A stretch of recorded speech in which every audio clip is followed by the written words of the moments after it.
Hello, I'm Paul Dajcik, founder of Elastic Steel Method of Athletic Conditioning. Today I would like to demonstrate an exercise that I think will be very helpful. If you have hip injuries, if you have knee injuries, ankle injuries, even lower back potentially, from martial arts training or from dance, or you're afraid that you're going to get injured, I'm going to show you an exercise that may be something that you're looking for. Okay? The exercise is called the cabaret cats. For this exercise, you can use a resistant band or a resistant tube. What I have is a resistant tube. Most people, however, are going to be more comfortable with resistant band because it's going to provide more contact and not dig that deep into the muscle. Okay? The exercise looks like this. You have to attach one end and you have to keep the loop open. You're going to place your leg into the band like so. This leg is going to be on the toes.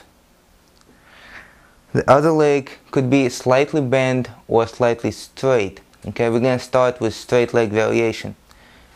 What we're going to do from here is line up the supporting leg, which is this leg.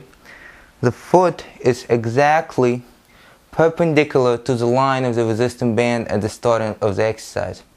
Okay, we're going to rotate out and rotate back in.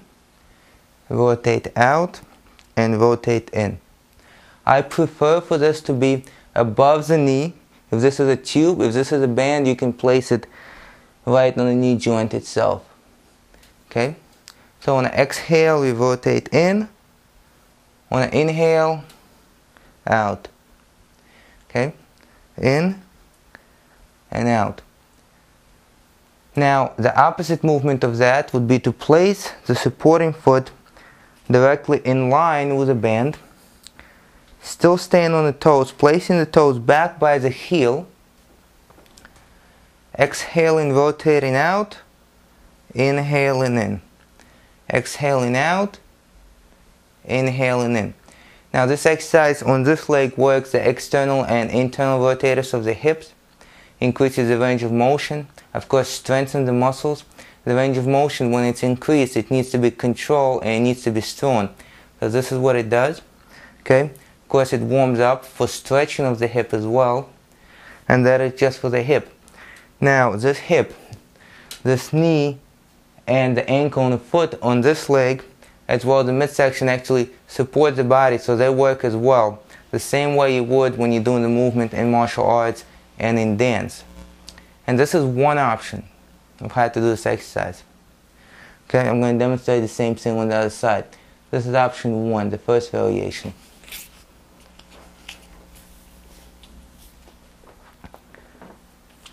Okay, so internal rotation. Notice my body is squared in the direction of the supporting foot. Okay. Now, the other band, the other end of this band is a little bit higher. Ideally, it would be at the same level. Okay? The opposite movement, supporting foot is in line, moving the toes by the heel, exhale and out, inhale and back. Now, this foot has to dig into the floor to hold, so you work in the foot muscles, okay, the muscles under the foot as well as the ankle muscles. Okay, you also work in the hip on this leg, not just on this leg. So we have the rotation in this case, as we're rotating, although it's partially horizontal extension of the hip, partially. In reality, what we're doing is we're actually rotating the hip out. Okay. Once you get very strong with this movement, you can bend the knee a little bit. Notice when this knee is bent, not only your quadriceps are going to be working to hold you up, there's going to be a little bit of rotation in the knee and stabilization going on to prevent that rotation and to control that rotation as well. It's very important because although most people don't train for it, it does happen in real life. And if you don't train for it, so much more chances of it's getting injured or other muscles overcompensating. And then they're going to get injured. Okay, so with the knee bend, same thing, rotation out, okay, and rotation in.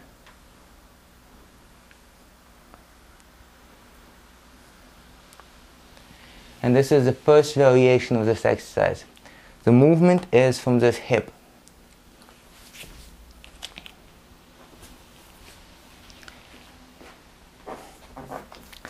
The second variation of this exercise, we're going to move this hip. Okay? So I'm not just going to move this leg, I'm actually going to rotate my whole body with this leg, and this hip is going to do the movement. Okay? So instead of this, my whole body rotates with this leg. So in a way now this hip is stabilizing and this hip is working. The opposite movement of that. Once again, now I have straight line with my supporting foot and I move my body. Okay, before it was this, and now my body is moving.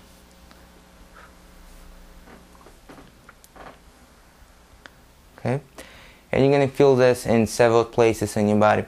Now I recommend you get good with the first variation with a knee straight and a knee bend, and with the second variation you get really good with the leg straight before you bend that knee and attempt to rotate with this knee bend. Okay, because this knee needs to be pretty strong, all the muscles around it, the quadriceps, the hamstrings, the calves need to be pretty strong to stabilize it and prevent injury even while in training. Okay? I'm going to do the same thing on the other side. This is the second variation.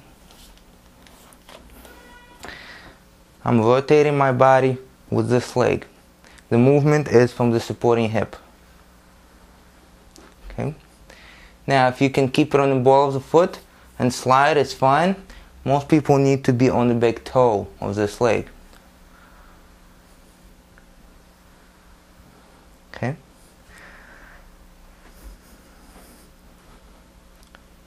Opposite direction.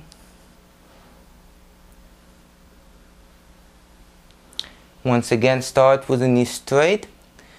Get good. Become strong first and then do the knee bend. Now, I recommend you start with light enough resistance to do 25 repetitions and then get the resistance to be a little bit higher and a little bit stronger.